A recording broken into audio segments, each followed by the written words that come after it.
It's the greatest debate of my generation. Is Die Hard a Christmas movie or an action movie? The weather outside is frightful.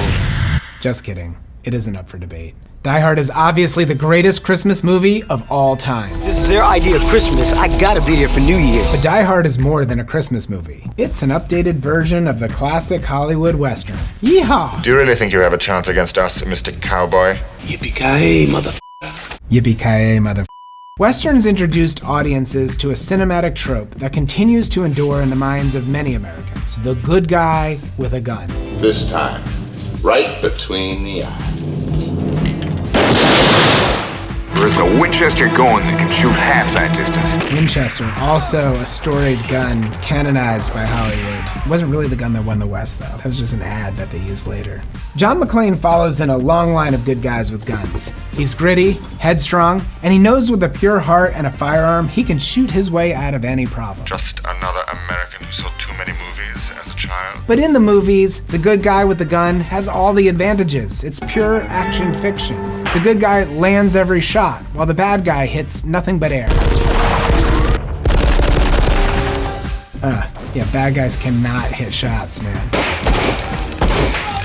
The good guy is doing the work no one else can do. What about John McClane? He's stepping up to save the day. It's a thought that crosses many Americans' minds when they decide to purchase a gun. Having a gun will protect them and help them get out of the worst situations imaginable. Maybe it's a terrorist takeover at your ex-wife's office Christmas party, or maybe it's an active shooter or an armed intruder. All you gotta do is pull the trigger. But the reality is much more complicated and much crueler. When Wayne LaPierre, former CEO at the NRA, made his famous statement after Sandy Hook that the only thing that stops a bad guy with a gun is a good guy with a gun. How many of today's active shooters, domestic abusers, and road rage aggressors believe they were the good guys with the guns right up until the moment where they pulled the trigger? Americans, all alike. Well, this time John Wayne does not walk off into the sunset with Grace Kelly.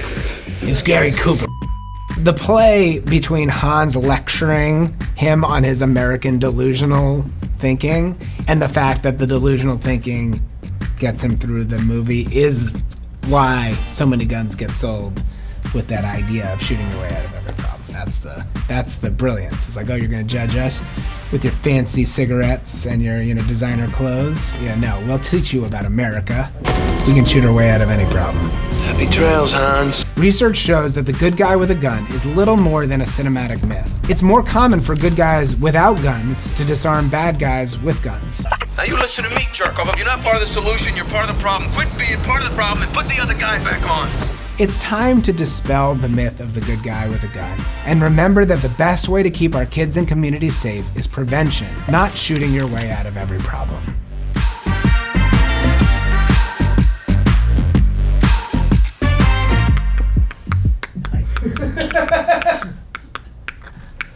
Really wild how good you are doing that.